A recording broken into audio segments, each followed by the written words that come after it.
Xotinim, nima bu uyda faqat siz aytganingiz bo'lishi kerakmi? Men qachon o'zim uchun yashayman? Nimaga ham ayol bo'lib tug'ilgan ekanman? Xotin bo'lish qiyin ekan, ayniqsa sizdek odamga. Xotin bo'lish qiyin emas. Bilasanmi nima qiyin? Ering jahli chiqqanda bitta gapdan qolib, gap qaytarmaslik qiyin. Bilasanmi yana nima qiyin?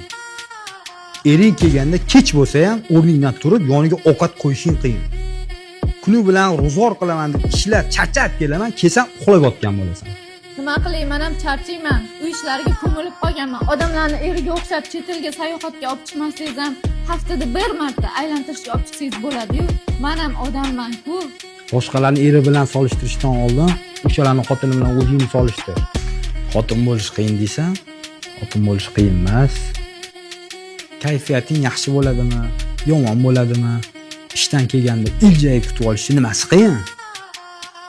Sen shunchaki xotin bo'lishing emas, yaxshi xotin bo'lishingni xohlayman. Sen menga yaxshi bo'l, men senga 2 marta yaxshi bo'laman. Sen menga mehr ber, men senga 2 barobar qilib qaytaraman. Yurak faqat ayollarda emas, erkaklarda ham bo'ladi.